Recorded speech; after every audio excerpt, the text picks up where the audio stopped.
네, 오전장 정리하고 오후장 준비하는 오후장 디펜스 시간입니다. 오늘 시장에 대한 전략, 김종효 이사와 최현덕 매니저 만나볼게요. 안녕하십니까? 네, 안녕하십니까? 네, 오늘은 가장 먼저 첫 번째 주제를요. 지금 시장에서 대세가 될 것으로 예상되고 있는 AI에 대해서 먼저 짚어보도록 하겠습니다. 일단 오늘 입장에서도 AI 관련 종목들이 강세를 보이고 있는데요. 이유를 말하자면 많습니다. 추경부터 엔비디아 다양한 이슈가 있을 텐데 먼저 오늘도 상승세를 보이고 있는 이유 함께 짚어보도록 하시죠. 근데 말씀해 주셨던 여러 가지 이유가 복합적이라고 봐야죠.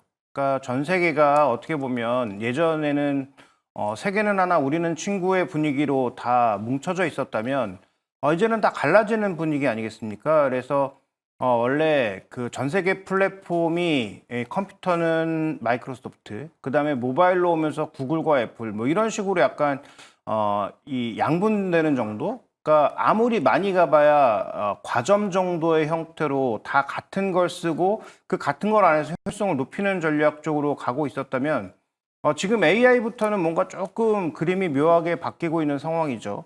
미국의 일방적인 독점으로 봤다가 중국이 나오기 시작했고 중국 쪽에서도 여러 업체들이 경쟁하기 시작했고 유럽도 지금까지 컴퓨터부터 모바일까지는 그냥 지켜보는 모습이었다가 AI 시대에는 뭔가 자기들도 역할을 하겠다라는 그런 얘기들이 나오고 있는 상황이고 그다음에 중국 쪽에서 나온 이런 얘기들이 나오고 있다 보니까 우리나라도 지금 플랫폼을 만들겠다는 건 아니지만 AI 투자의 속도를 올리겠다, 민관이 합쳐서 100조 투자하겠다라는 얘기를 여기저기서 내놓고 있는 상황입니다. 그러니까 지금 올라가는 종목군들의 면면은 각가지이고 올라가는 이유도 다 다릅니다만 결국 AI는 누구도 지금 멈출 수 없는 시장이라는 거죠. 이쪽에서 멈추는 순간 그러면 AI 쪽에서 뒤처지기 시작하면 한없이 멀어지니까. 그래서 어떤 날은 의료 AI가 오르고 어떤 날은 인프라가 오르고 어떤 날은 또 부품주가 오르지만 큰 틀에서 보면 어떤 국가도 AI 투자를 멈출 수 없는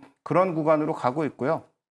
이 어떻게 보면 각 국가별로 권역별로 이 인프라를 마련해야 되는 그런 상황이다 보니까 이쪽에 대한 투자 관점은 저는 올해뿐만 아니라 내년에도 멈추기 쉽지 않다 이렇게 봐야 될 것 같습니다. 대세다. 어떤 나라도 AI에 대한 투자를 멈출 수 없다라고 말씀해 주셨습니다. 그렇기 때문에 이제 우리나라도 추경부터 지금 대선을 앞둔 정책까지 기대감이 높아지고 있는데 오늘 가장 중요한 내용은 아무래도 이 엔비디아 5천억 달러 투자 소식이 아닌가 싶어요. 네. 이 소식이 나왔기 때문에 엔비디아는 조금 울상을 지을 수는 있겠지만 국내에서 AI 관련된 종목들 좀 투자의 관점에서 긍정적으로 볼 수 있는 기회가 아닌가 이런 생각이 들거든요. 아니 그 AI 인프라 투자는 이제 엔비디아가 나쁜 게 아니라 네. 어떻게 하면은 이제 트럼프하고 약속을 한 거거든요. 그러니까 지난번 그 트럼프의 말어라고 만찬 네. 이게 지금 젠슨왕이 원화로 14억을 주고 이제 참여해가지고 거기서 이제 이 H20에 대한 어떤 중국에 대한 수출 요거 규제를 좀 철회해달라고 했고요.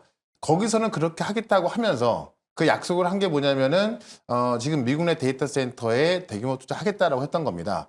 그래서 그런 소식이 나오면서 엔비디아가 급등했던 건데 이 H20 수출에 대해서 이제 오늘 아침에 나온 얘기를 보게 되면은 결국 이제 미국에서 수출 제한 조치 그러니까는 앞으로 H20을 중국에 수출하려면 허가를 받아야 한다라고 나왔던 거고 그 전에 이제 젠슨왕 같은 경우는 트럼프한테 약속한 게 AI 데이터 센터였던 거고요. 어제 발표했었죠. AI 이제 그 슈퍼컴퓨터를 생산하겠다. 그래서 어떻게 보면 엔비디아는 그 GPU를 만드는 기업인데 이제 어떻게 보면 컴퓨터까지 생산하게 된다는 것을 예전부터 좀 밝혀왔던 건데 이번에 그런 생산을 미국 내에서 하겠다라고 해서 5천억 달러 그러니까는 700조를 투자하겠다라고 해서 또 트럼프가 극찬했거든요. 그리고 나서 몇 시간 뒤에 이제 엔비디아가 H20 추출 못한다라고 해가지고 그에 대한 어떤 재고라든가 이런 부분 때문에 이제 엔비디아가 시간에 하락하면서 오늘 우리의 반도체도 다 하락이 나오고 있는 겁니다. 다만 이런 부분이 그러니까 제가 오늘도 느낀 게 뭐냐면 트럼프의 말이 계속 바뀌죠. 그러니까 엊그제까지만 하더라도 자동차 관세 면제할 수 있다 또는 유예할 수 있다라고 나왔는데 또 어제 이야기 나온 거 보면은 또 아니다라고 하고 있고 또 바로 며칠 전까지 H20 수출 규제 안 할 거다라고 했던 건데 지금 바로 3, 4거래일 만에 또 지금 그 수출 규제 한다고 나온 거란 말입니다. 젠슨왕은 데이터 센터 투자하기로 한 건데 그런 만큼 이제 어떻게 보면 상당히 악한 부분이 낸 건데 그래봐야 엔비디아가 최근에 바닥에서 급등 나온 다음에 시간에서 한 5, 6% 정도 나오고 있는 거거든요. 네. 그러니까는 그냥 제 생각에는 이 관세 부분이 어쨌든 해결이 되고 있지 않습니까? 그러니까 이번 주에 일본 예정돼 있고요. 다음 주에 우리나라 예정돼 있고, 인도도 6주 안에 협상하겠다. 뭐 그런 부분 예정돼 있고, 그 협상에 나가는 과정에 있어서 좀 우여곡절이 좀 나오겠죠. 그런 것점에 있어서 약간 조정이 나올 수 있겠습니다만은 전반적으로 이제 이 90일 유예 기간 동안의 흐름을 본다고 한다면은 나아지면 나아졌지 뭐 더 악화될 가능성은 없단 말이죠. 그런 관점에서 좀 긍정적으로 보셔도 되겠습니다만, 다만 관세 부분이 뭐 트럼프 1기 때도 마찬가지였죠. 거의 뭐 1년 갔었거든요. 한 2, 3개월 시장 빠졌다 올랐던 부분이 있고, 그래서 그런 부분은 우리가 이제 좀 각오를 해야 한다고 해야 될까요? 그런 정도의 이제 어떤 우려감을 좀 생각하시면서 좀 대응하면 될 것 같고, 엔비디아의 어떤 그 슈퍼컴퓨터 생산하겠다라는 것은 뭐 상당히 긍정적인 이야기입니다만은 이 관세 또는 중국에 대한 규제 부분이 약간의 발목을 좀 잡고 있다. 이런 정도로 좀 보시면 좋을 것 같습니다. 네, 관세와 중국 규제 내용을 보면서 좀 관련된 투자까지 함께 이어가 볼 수 있을 것 같은데 AI의 중요성에 대해 다시 한번 좀 저희가 포커스를 맞춰보도록 하겠습니다. 간밤에 이런 소식도 있었어요. 나토가 국방력 강화를 위해서 팔란티어의 AI 시스템을 도입하겠다라는 내용이 전해졌는데 지금 최근 국내 정치 흐름을 보면 뭐 의료 AI부터 비대면 뭐 다양한 AI들에 대한 관심이 돌아가면서 좀 발생되고 있는데 이제 방산까지도 기대감이 커지고 있잖아요. 네, 결국은 AI를 우리가 산업에 도입하는 이유가 뭘까요?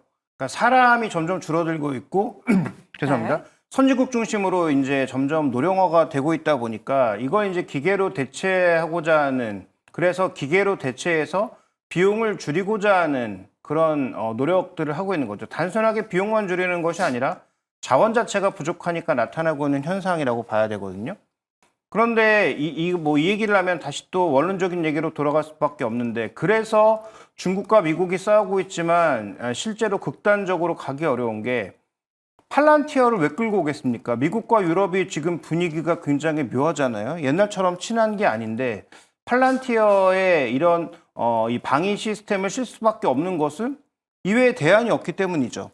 그러니까 더 비싸게 하고 더 비용 많이 들이고 더 시간 들이면 더 나은 게 생길 수도 있고 유럽 내에서 만들 수도 있겠죠. 근데 지금 당장 필요한데 대체할 수 있는 게 존재하지 않으면 결국은 뭐 팔란티어가 됐든 아니면 뭐 중국의 시스템이 됐든 가져다 쓸 수밖에 없는 게 현실이라는 거죠. 그래서 지금 AI 투자에서 핵심 포인트는 뭐 여러 종목군들이 말씀하신 대로 움직이고 있고 뭐 중소형주들까지 움직이고 있습니다만 조금 전에 이제 저희 시간 전에 전문가께서 또 말씀하셨는데 실제로 이렇게 헤게모니를 잡을 수 있는 대형주 중심으로 투자하시는 것이 장기적으로는 답일 수밖에 없다라고 판단하고 있고, 그러면 팔란티어도 지금 과거에는 전혀 부각되지 않았다가 작년부터 부각되기 시작한 게 미국 국방부의 납품을 시작하면서 기술을 인정받고 이 정도의 위치까지 온 거니까, 그러면 밸류 기준보다는 이런 AI 관련된 종목군들은 기술의 그 능력, 그다음에 기술의 어떤 수준 자체가 압도적이라면 이런 종목군들에 대해서는 투자 관점을 여전히 좀 이어가야 되지 않겠느냐, 이렇게 좀 봐야 될 것 같습니다. 네, 투자의 관점을 충분히 이어갈 수 있다라면 네. 봐야 한다라고 말씀해 주셨는데 관련된 의견. 그러니까 저는 이제 팔란티어가 나토에 공급한 것도 이게 지금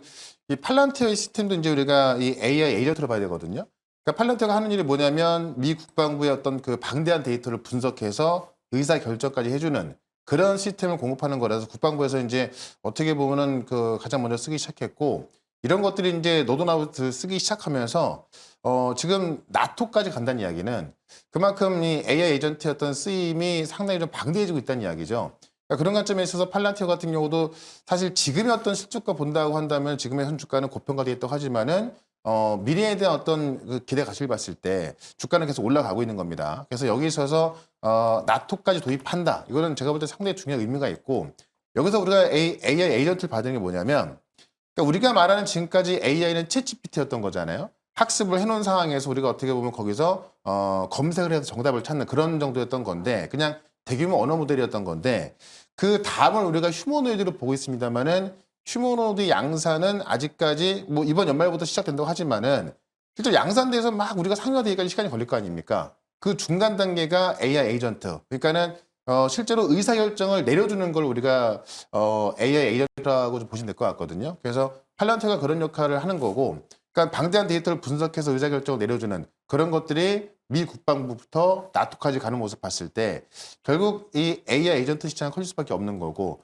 뭐 이번 연도를 이제 많은 어떤 시장 전문가라든가 이런 이제 그 많은 그 어떤 각 나라의 고위 관료들도 이 AI 에이전트 시대가 이제 시작하는 그런 원년으로 좀 보고 있거든요. 네, 그런 관점에 있어서 지금 뭐 대선 정책도 그쪽으로 가고 있는 부분이 있기 때문에 이거는 어떤 대선 테마로 이렇게 좁게 볼 것이 아니라 전반적인 좀 산업 쪽에 있어서 휴머노이드 전 단계의 이 AI 에이전트 커지고 있다. 뭐 이런 정도로 보시면 좋을 것 같습니다. 네. 네, 방금 말씀해 주신 것처럼 이제 대선 레이스가 시작돼서 관련된 공약이 공개가 되고 있는데 공통적인 게 AI에 대해서 굉장히 공격적이고 꼭 투자를 할 수밖에 없다는 내용이 좀 확인이 되고 있어요. 네. 물론 두 분의 이야기를 좀 종합해 보는 것처럼 뭐 AI 관련돼서 대형주, 또 미국에 상장되어 있는 좀 큰 기업들을 투자하는 것도 좋지만 네. 국내에서 함께 테마적으로 해당 기간 동안 움직일 수 있는 종목들 네. 지금 봐도 좋지 않을까 싶긴 하거든요. 그러니까 저는 이제 이 테마하고 우량주를 구분하는 게 네. 거기서 실적이 나오냐 안 나오냐로 보거든요. 또는 이제 실적이 나올 가능성이 있냐 없냐. 그러니까 왜냐하면 바이오 기업들 같은 경우도 당장 실적은 없지만 뭐 내년이든 내후년이든 나올 수 있는 실적이 거의 확정적이라면은 그에 대한 평가를 받아가면서 이제 시가총액이 올라가는 거기 때문에 실적 갖고 있는 어떤 테마주냐 아니냐 보면 될 것 같고 업종으로 봤을 때는 지금 이제 AI 소프트웨어 기업 하면은 사실 우량주는 뭐 네이버 카카오인데 네이버 카카오의 움직임은 나오지 않고 사실 네이버 카카오 같은 경우는 우리가 비교할 수 있는 게 어떤 이제 빅테크랑 비교를 해야 되는 건데 네. 사실 좀 이런 말씀을 드리기 그렇으면 좀 잽이 안 된다. 뭐 이런 정도 표현을 좀 쓰면 될 것 같고 네. 다만 이제 지금 막 뜨는 소프트웨어 기업들은 어떻게 보면 시가총액이 작다 보니까 네. 좀 테마주로 볼 수가 있는데 실제 그런 테마주에서도 어떤 MS랑 협업을 통해서 이제 매출이 나오는 회사도 있고요. 그런 회사들은 일단 테마로 좀 올라가긴 합니다만은 나중에 숫자가 나오기 시작한다고 한다면은 테마가 아니라 진짜 또 우량주로 평가받으면서 올라가는 거거든요. 그래서 그런 관점 봤을 때 이런 이 좋아지는 산업을 이제 테마로 그냥 딱 치부해 버리면 정말 그 엄청난 수익을 놓칠 수 있기 때문에 어떤 산업이나 업황은 좀 정교하게 좀 보시되 그 안에서 종목을 이건 뭐 테마주의인가 아니면 정말 실적이 나와서 우량주의인가 이렇게 좀 구분하는 게 맞는 것 같고요. 최근에 보시면 근데 어쨌든 지금 이 대선 기간 동안에는 테마주도 올라가기 때문에 네. 저는 이것도 뭐 나쁘지 않다고 봐요. 왜냐하면 그러네요. 현실적이네요. 우리는 예, 싸게 사서 이제 비싸게 팔라는 그런 투자 방식을 이제 그쵸. 선호하는 거니까 그런 관점에 있어서 아직 뭐 대선 시작도 안 했고 또 많은 대선 주자들이 지금 AI 정책 이야기하고 있고요. 일례로 지금 제가 이제 한 분의 대선 정책을 봤더니 AI 있어서 바로 이틀 전에는 100조 원 AI 이야기했는데 어제 150조 원 이야기했고요. 또 오늘 아침에 보니까 200조로 얘기했더라고요. 200조. 계속 막 올라가더라고요, 이게. 뭐 뭘 근거로 하는지 모르겠습니다만은 네. 어쨌든 그만큼 이 대선 정책에 있어서 이 AI는 좀 상당히 좀 강력해지고 있다. 이렇게 좀 보시면 될 것 같습니다. 그렇죠. 계속해서 국내에서 좀 AI에 대한 집중도, 엔비디아도 700조를 언급한 것처럼 좀 중요성이 높아지고 있는데 단순히 그 사이즈가 작다고 해서 테마로 치부하고 넘기기에는 지금 시점에서 우리가 정말 그 실적과 기업에 대해 면밀히 보면서 단기적인 좀 수익을 가져갈 필요성이 있다라는 점 다시 한번 당부해 주셨습니다. 그렇다면 정부 차원에서도 국내 AI 경쟁력 강화를 위해서 4조 원을 투입하겠다라고 밝히기도 했고요. 방금 말씀해 주신 대선 관련된 정책과 엮여 있는 AI 관련 종목들도 있는데 사실 많은 분들이 이게 정말 현실화되는 건가? 관련된 기업들 정말 수혜 볼 수 있나? 이런 점들도 궁금하실 것 같아요. 이러한 관점에서 AI 관련 종목들 어떻게 투자해 봐야 될까요? 네, 그 관련된 종목군들의 투자에 있어서 제일 어려운 점은 어떤 소프트웨어 솔루션을 풀어내는 과정에 있어서의 기술력은 높은 기업이 당연히 있을 수 있죠. 중소기업들 중에서. 근데 중요한 건 우리가 얘기하는 이 AI는 결국은 원소스가 중요하다는 거죠. 로데이터가 없으면, 그러니까 로데이터로 충분히 학습해 놓은 그런 데이터가 없다면 아무리 좋은 솔루션이 있어봐야 그걸 어디다 쓰겠습니까? 그러면 그 회사들은 기껏 해봐야 그 데이터가 있는 회사들에 인수되는 방향으로 가겠죠.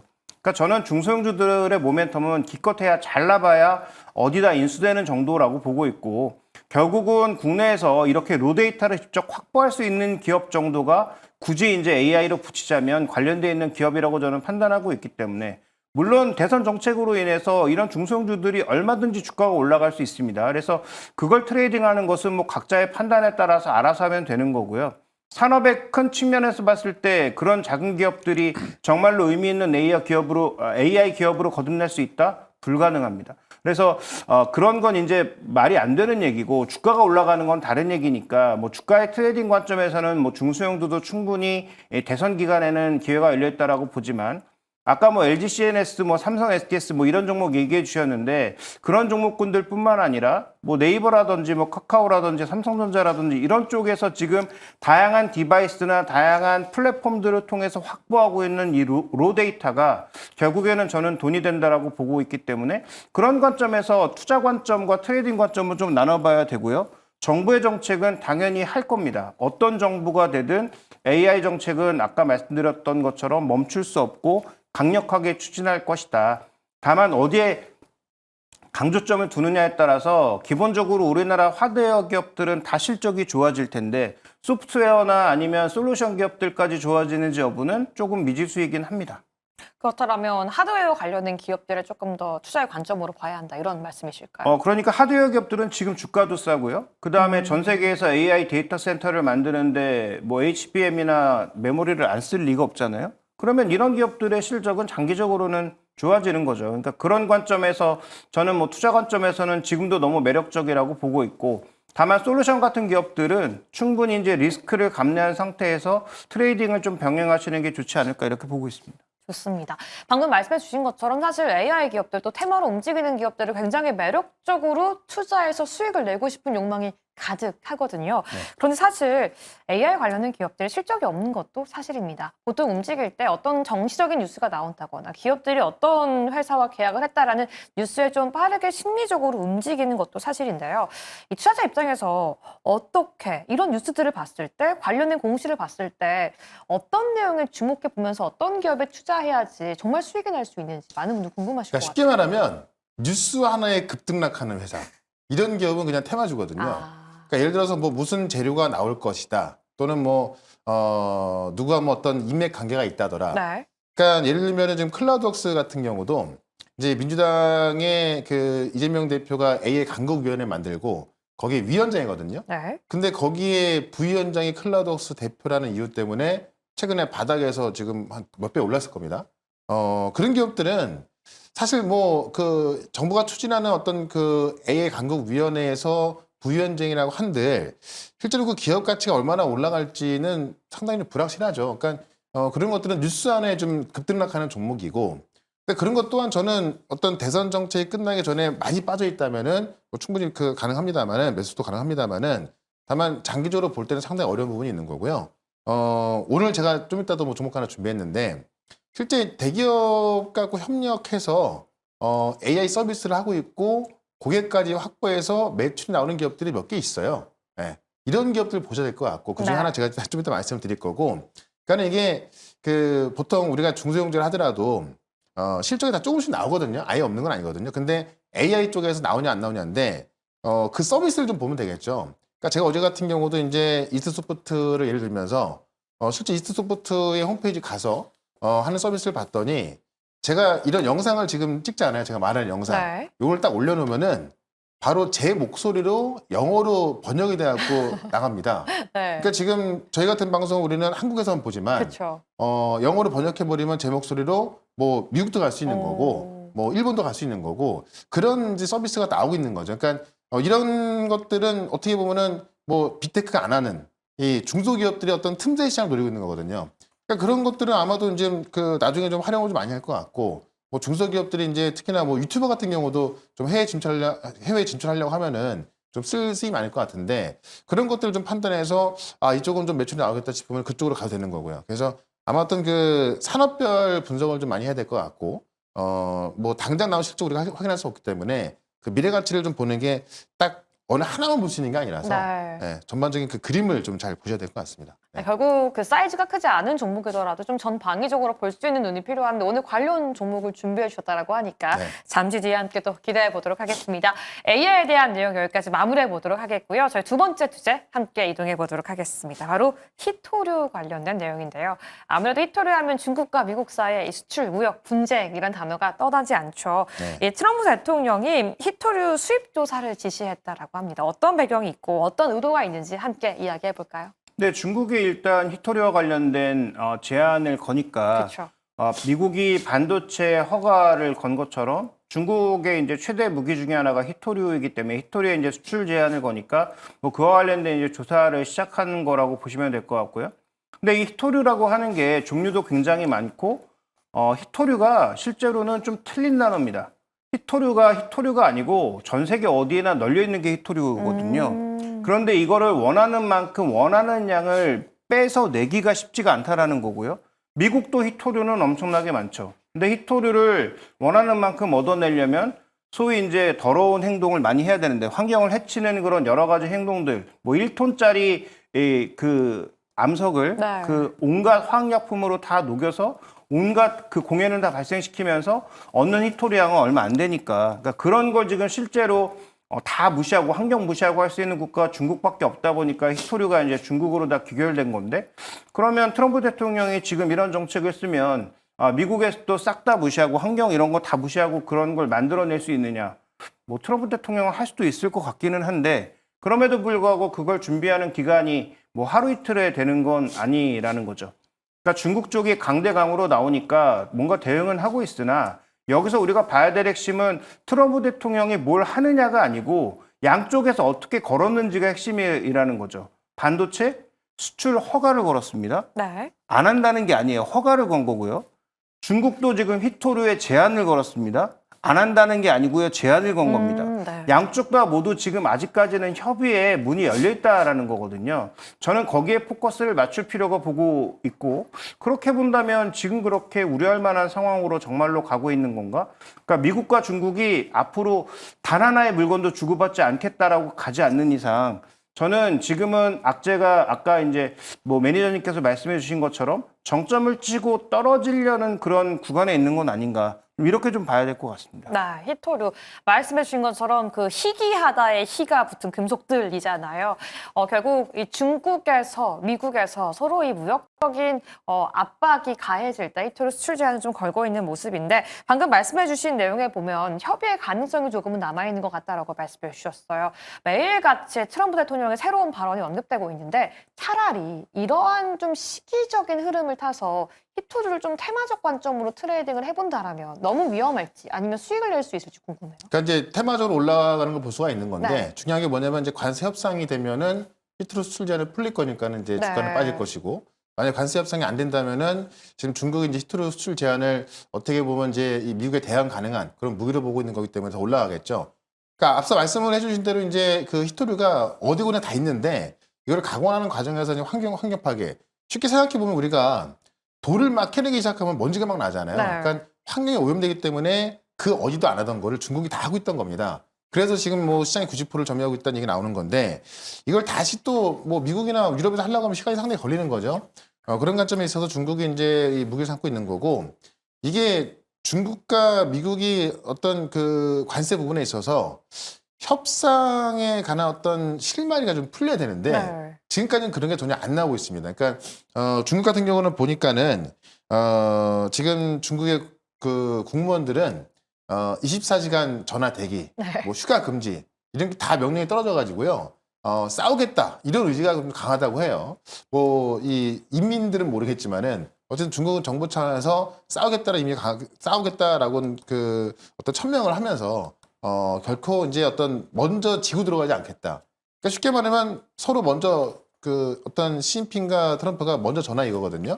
그러니까 서로 먼저 지지 않겠다라고 하는 거니까는 그거 하나만 풀리면 제가 볼 때는 아마 협상 물결이 싹 탈 것 같은데 아직까지 그러지 않고 있어서 어떻게 보면 반도체는 미국의 무기가 되는 거고 히토류는 중국의 무기가 되는 거기 때문에 협상 때까지는 아마 히토류 관련해서 꽤 세게 갈 것 같습니다. 그런 관점에서 좀 단기적으로 좀 보시면 될 것 같고요. 저는 오늘 이제 그 아까 우리 AI 에이전트 말씀드렸던 건데 지금 팔란티어 보면은 결국 뭐 모든 곳이 다 팔란티어를 갖다 쓰려고 하는 거잖아요. 그래서 결국 이 잘 만들어진 AI 에이전트가 대박나기 시작하면은 정말 그야말로 어떤 그 주가의 대박이 나오는 건데 실제 대기업하고 협력해서 솔루션 만들고 고객까지 확보해서 이제 작년부터 이 매출이 나오는 회사가 있거든요. 그런 그 AI 솔루션 기업 하나 말씀을 드릴 거니까 잠시 뒤에 종목으로 좀 보시면 될 것 같습니다. 자, 실제가 있는 AI 관련 기업 잠시 뒤에 함께 기대해 보도록 하겠고요. 김종효 이사와 함께 오늘 오후장 디펜스 전략 함께 세워보도록 하겠습니다. 공개해 주시죠. 네, 일단 저는 뭐 최근에 시장이 조정받을 때도 말씀드렸던 건 조선방산이라고 하는 뭐 반도체라고 하는 시장에서 가장 주목받고 있는 산업에 대해서 사야 된다라는 관점을 말씀드리고 있지만 가장 중요한 것은 가격이다라고 말씀을 드리고 있어요. SK하이닉스가 뭐 이거는 저랑 같이 방송을 오래 하셨으니까 어떻게 보면 앵커도 잘 아실 텐데 하이닉스는 일관되게 말씀드리고 있습니다. 18만 원 아래로 내려왔을 때 안 사면 도대체 언제 살 건가라는 질문을 다시 드릴 수밖에 없는데 엔비디아가 물량을 뭐 좀 줄일 수 있습니다. 원래 예정했던 물량보다 줄일 수 있지만 만들어 놓은 물량이 안 팔릴까? 사고 싶은 사람이 지금 줄을 서 있는데 네. 그렇지 않다라는 거죠. 그래서 이미 SK하이닉스 HBM 물량은 엔비디아에 다 팔려 있는 상황이고 엔비디아가 만들고 있는 H20이 중국으로 안 팔린다면 이걸 사갈 다른 업체들은 많이 대기하고 있다라는 거죠.